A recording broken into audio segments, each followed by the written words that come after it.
ఎవరైనా ఏదైనా షేర్ చేసుకోవాలనుకుంటున్నారా?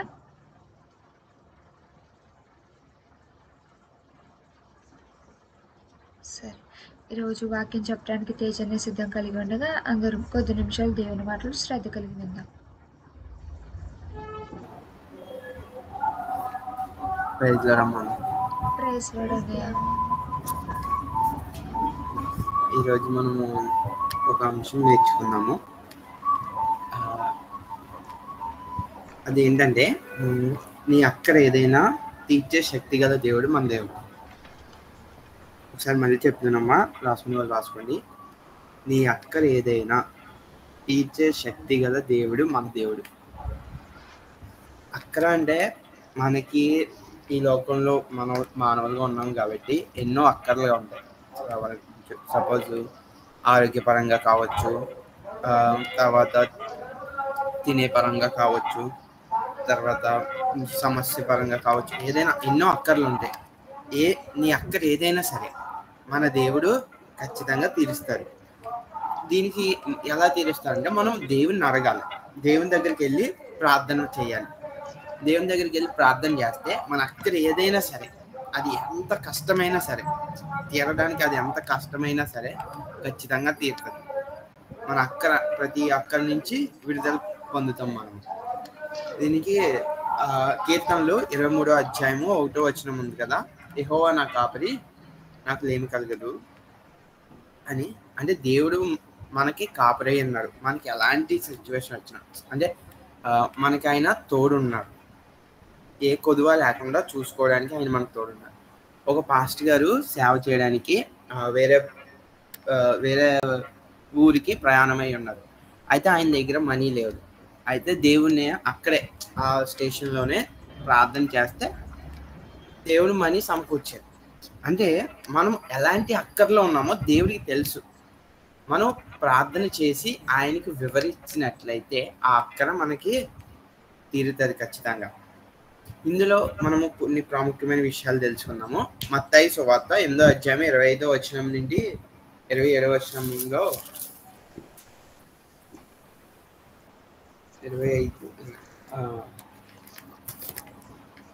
వారు ఆయన యొద్దకు వచ్చి, ప్రభువా నశించిపోవచ్చున్నాము, మమ్మల్ని రక్షించమని చెప్పి ఆయనను లేపిరి. అందుకు ఆయన అల్ప విశ్వాసులారా ఎందుకు భయపడుచున్నారని వారితో చెప్పగా, లేచి గాలి సముద్రం గద్దింపుగా మిక్కిలి నిర్మలమాయెను. అంటే దాని పై వచ్చిన కూడా చదవను, ఒకసారి చూద్దామమ్మా. అంతటా సముద్రం మీద తుఫాను లేచినందున ఆ ధోని అలల చేత కప్పబడెను. అప్పుడు ఆయన నిద్రించుచుండగా వారు ఆయన యొద్దకు వచ్చి ప్రభువా అని అన్నారు అని చెప్తాం కదా. అంటే ఫస్ట్ది రాసుకొని, తుఫాను అణిచివేసే శక్తి గల దేవుడు. తుఫాను అంటే ఆ ప్రదేశంలో శిష్యులతో యేసుక్రీస్తు ప్రభు వారు ఓడలో ప్రయాణం వెళ్తున్నప్పుడు అక్కడ తుఫాను వచ్చింది. తుఫాను వచ్చినప్పుడు దేవుడు పడుకున్నారు, నిద్రించుచున్నారు. అప్పుడు శిష్యులు భయపడిపోయి, దేవా మనం నశించుకోవచ్చున్నాము, కాపాడు అని అంటే దేవుడు ఏమన్నాడు, అల్ప విశ్వాసులారా అని అన్నారనమాట. అంటే దేవుడు మన సృష్టిని దేవుడిని పక్కన పెట్టుకొని మనం నశించిపోతున్నామని దేవుడికే చెప్తున్నారు కదా ఆ శిష్యులు. అక్కడ పాయింట్ ఏంటంటే మనం నమ్మాలి. అక్కడ శిష్యులు నమ్మలేదు, భయపడిపోయారు. దేవుడు సింపుల్ గా గద్దించగానే గాలి తుఫాను అనేది ఆగిపోయింది, నిమ్మలమయ్యాయి. అవునా? ఈరోజు మన జీవితాల్లో కూడా ఎన్నో తుఫానుకరమైన కష్టమైన జీవితం అనుభవించిన, ఇబ్బందికరమైన సమస్యలతో ఉన్న, ఎలాంటి తుఫాను అయినా నీ జీవితంలో ఉన్నట్లయితే ఆ తుఫాన్ నుంచి నన్ను ఎవరు కాపాడుతారు, నేను నశించిపోతున్నాను, నాకు దిక్కు లేదు అని మనం బాధపడకూడదు. మన విశ్వాసంతో నా దేవుడు నాకు ఉన్నాడు, నాకు ఎలాంటి తుఫాను వచ్చినా, నాకు ఎలాంటి ఇబ్బందులు వచ్చినా ఆయన చూసుకుంటారు అన్న విశ్వాసం మనలో ఉండి ప్రేయర్ చేయాలి. అలా ప్రేయర్ చేసినట్లయితే ఎలాంటి తుఫాన్ అయినా సరే నిమిషంలో మాయమైపోతుంది. ఒక్కొక్కసారి ఆలస్యం అవ్వచ్చు, ఆలస్యమైనా సరే అద్భుతం జరుగుద్దని దేవుడు చెప్తారు. ఆలస్యం వెనక అద్భుతము. ఎలా అంటే మనం చాలా ఎగ్జాంపుల్ చెప్పొచ్చు బైబిల్లో. యోసేపు గారు 12 సంవత్సరాలు దాదాపుగా అక్కడ బానిసలుగా చేశారు. బానిసలుగా చేసిన తర్వాత ఆయన అక్కడ ప్రధానుడిగా దేవుడు చేశారు. అంటే మనము ఒక బాధలో, ఒక ఇబ్బందులో ఉన్నామంటే ఆ ఇబ్బందులు మన దేవుడు ఏదో మనకు నేర్పిస్తున్నాడు, ఖచ్చితంగా నేర్పిస్తాడు. అంతేకాని మనము దేవుడి మీద విశ్వాసం కోల్పోకూడదు. మన హోప్తోనే ఉండాలి. విశ్వాసం అనేది చాలా ముఖ్యం మనకి క్రిస్టియానిటీలో. విశ్వాసం ద్వారానే మనము జీవించగలము. విశ్వాసం లేకపోతే క్రిస్టియానిటీలో చాలా కష్టం. ఒకటి మాత్రం ఖచ్చితంగా చెప్పగలనమ్మా, ఎలాంటి తుఫాన్ వచ్చినా దేవుడు మన తుఫాన్ నుంచి విడుదల కలిగజేసే దేవుడు మన దేవుడు. అది గుర్తుపెట్టుకోండి. సెకండ్ పాయింట్, కొదువుపై, కొరతపై ఆయన శక్తి చూపగల దేవుడు. అంటే దీనికి ఒక ఎగ్జాంపుల్ చెప్తుంది చూడమ్మా. 5 రొట్టెలు 2 చిన్న చేపలు ఉన్నాయి కదా. 5 రొట్టెలు 2 చిన్న చేపల్ని 5,000 మందికి పైగా పంచారు దేవుడు. అంటే 5 రొట్టెలు 2 చిన్న చేపలు, కొదువు ఉంది అంటే 5,000 మందికి పెట్టాలి. కానీ అక్కడ ఉన్నాయి 5 రొట్టెలు 2 చిన్న చేపలే, చాలా కొదువు ఉంది. దేవుడు ఏం చేశారు, ప్రేయర్ చేసి అందరికి పంచిపెట్టడం స్టార్ట్ చేశారు. అంటే ఎంత గొప్ప అద్భుత కార్యము, 5 రొట్టెలు 2 చిన్న చేపలు 5,000 మందికి పంచడం అనేది. అవునా కదా? సో ఈ రోజు మన జీవితంలో మత్తయి సువార్త 6వ అధ్యాయము 32వ వచనం, మీకు ఏమి, అదే సింపుల్ గా చెప్తున్నారమ్మా, మీకు ఏమి కావాలో దేవునికి తెలుసు. మనలో బాధ ఉందని దేవుడికి తెలుసు, మనకి సంతోషం కావాలని దేవుడికి తెలుసు, నీకు ఎలాంటి కొరత ఉందో దేవునికి తెలుసు. దేవునికి తెలిసినప్పుడు మనం ఎందుకన్నా ప్రార్థన చేయడం అంటారు. మనము దేవుణ్ణి కూడా అడగాలి కదమ్మా, మన బాధ్యత మంది. మనం దేవుణ్ణి అడగాలి, అడిగితేనే మనకి సమాధానం వస్తుంది. కానీ నువ్వు అడిగే పద్ధతి విశ్వాసంతో అడగాలి. నీకు సంతోషం కావాలన్నా, ఎలాంటి కొరత లేకుండా ఉండాలన్నా దేవుడు ఒక్కడే మార్గం మనకి. ఇక్కడ 5 రొట్టెలు 2 చిన్న చేపలు ఉన్నాయి కదమ్మా. ఆ యొక్క ఉపమానం మనకి ఏం చెప్తుందంటే, కొదువులో ఉన్నప్పుడు మనము దేవుణ్ణి జ్ఞాపకం చేసుకోవాలని చెప్తుంది. మనం కొదువులో, కొరతలో ఉన్నాం అనుకోండి, ఈ కొదువు ఉంది ఎలా తీర్చుకోవాలి అని ఆలోచించడం కన్నా, దేవా నాకు ఈ కొదువు ఉంది, ఎలా, నువ్వే సహాయం చెయ్యి, నాకు సహాయం చేసేది నువ్వే కదా, వేరే ఎవరు ఉన్నారు, నీకు తప్ప నేను ఓపెన్గా ఇంకెవరికి చెప్పగలను అని ఆయనతో ఒక ఫ్రెండ్లా మాట్లాడుతూ ఆయన మన కొదువును మనం చెప్పుకున్నాం అనుకోండి, ఆయన ఖచ్చితంగా తీస్తారు. మన ప్రభు గారు తీర్చలేని కొదువు అంటూ లేదు. ఏ కొదువులో ఉన్నావో ఆయనకి తెలుసు, ఆయన చూస్తారు. నువ్వు విశ్వాసంతో ప్రార్థన చేసినట్లయితే ఆ కొదువు అనేది నీ జీవితంలో రాదు, తగ్గిపోతుంది. మూడవదిగా, రోగములపై ఆయన శక్తి.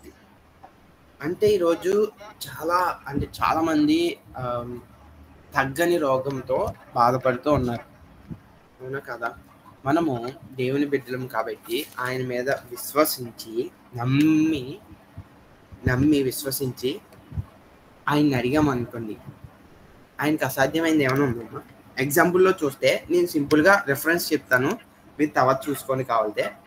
యోహాను సువార్త 4వ అధ్యాయం 50వ వచనంలో అంటుంది, ఒక యాజకుల కుమారులకి హెల్త్ బాగోలేదని వచ్చి దేవుడిని అడిగితే అప్పుడు అంటే నీ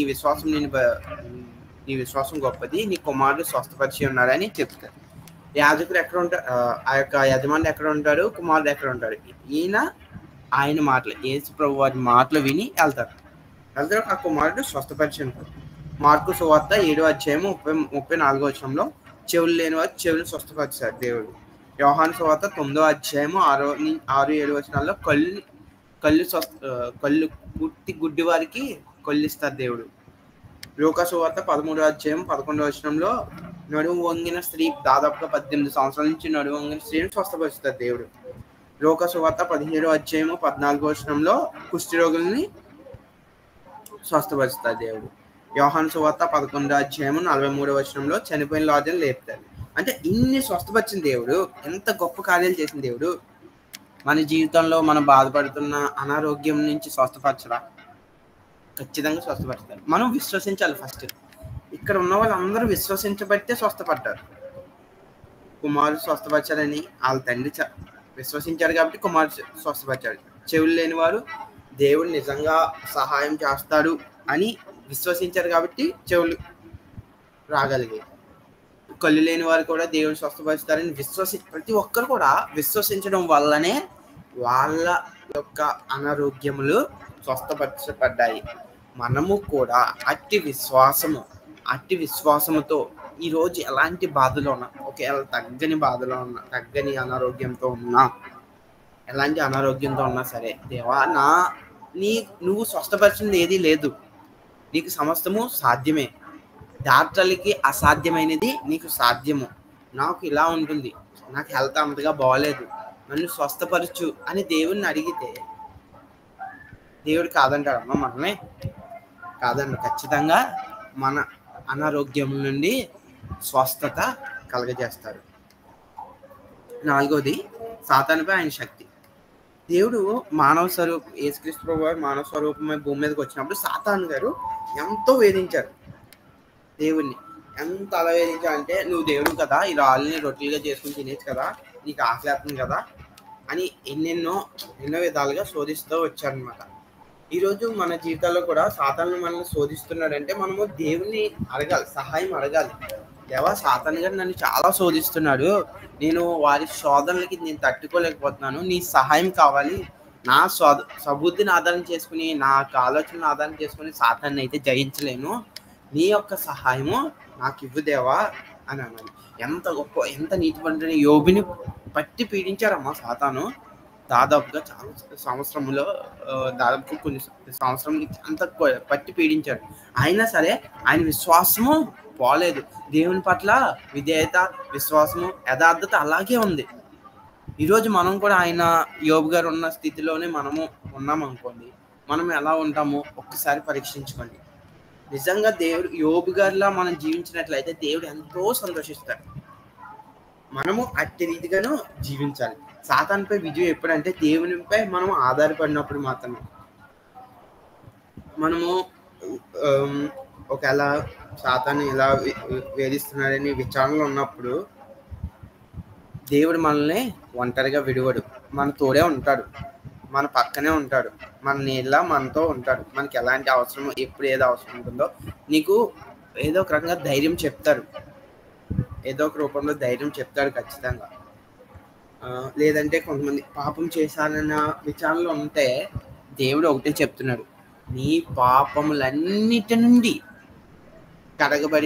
కడగబడ్డావు, ఎందుకంటే నీ కోసము నేను నా రక్తముని కాచాను, నువ్వు పడాల్సిన శ్రమను, నువ్వు పడాల్సిన బాధ, ఇబ్బంది అంతా నేను పడ్డాను, నీకు ఏ పాపమో లేదు, నువ్వు నీతిమంతుడివి అని దేవుడు మనతో చెప్తున్నాడు.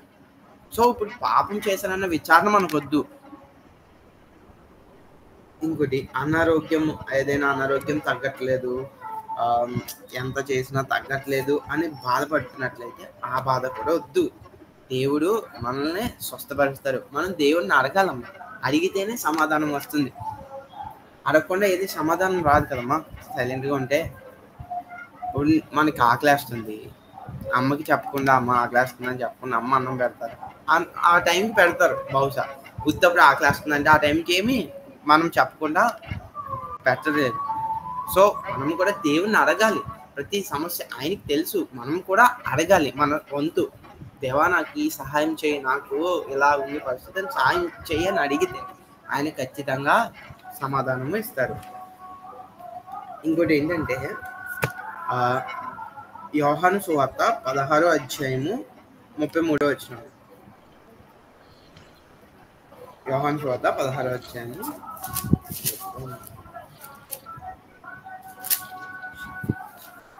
నా యందు మీకు సమాధానం కలిగినట్లు ఈ మాటలు మీతో చెప్పుచున్నాను. లోకములో మీకు శ్రమ కలుగును, అయినను ధైర్యం తెచ్చుకునేది, నేను లోకమును జయించి ఉన్నాను. అంటే లోకంలో శ్రమ కలుగుతుందని దేవుడే చెప్పారు.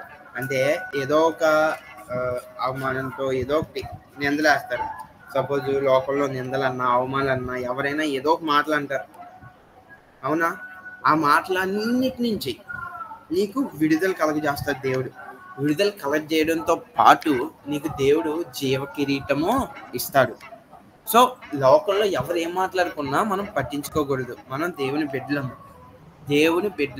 దేవుడు మనకి ఏం చెప్పారో, వాళ్ళు ఏమన్నా మనల్ని నిందించినట్లయితే, ఓకే, నేను నిన్ను క్షమిస్తున్నాను, నా దేవుడు నన్ను 10 మంది పొరుగు వాళ్ళని క్షమించండి, వాళ్ళని ప్రేమగా చూసుకొని అని చెప్పారు, నేను అలాగే క్షమిస్తున్నాను అని ఏదో ఒక మాట చెప్పి అక్కడి నుంచి వచ్చేలే తప్ప వాళ్ళ నిందల వాళ్ళు ఇలా మాట్లాడారు అలా మాట్లాడారని మనం బాధపడకూడదు. బాధపడకూడదు. ఎందుకంటే మన దేవుడు మనకు తోడున్నాడు. ఎవరున్నా ఈ లోకంలో ఎవరున్నా లేకపోయినా మనకి ఎప్పుడు ఎల్లప్పుడూ మన దేవుడు మనకు తోడుగా ఉంటాడు. నీకు ఎలాంటి సమస్య వచ్చినా ఎలాంటి అక్కలు వచ్చినా నీ పక్కనే నీడగా నిలుస్తారు. సో మనం ఫస్ట్ విశ్వసించాలి. ఒకసారి 4 పాయింట్లు ఒకసారి చెప్తున్నాను చూడమ్మా. తుఫాన్ని అణిచివేసే శక్తి గల దేవుడు.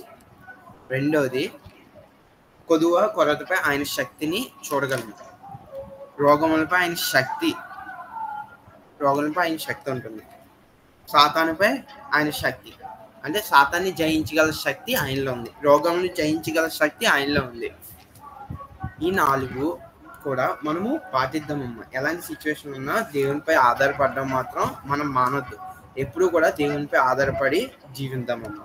ఈ చిన్న వాక్యము దేవుని దించుకొని కోరుతున్నాం.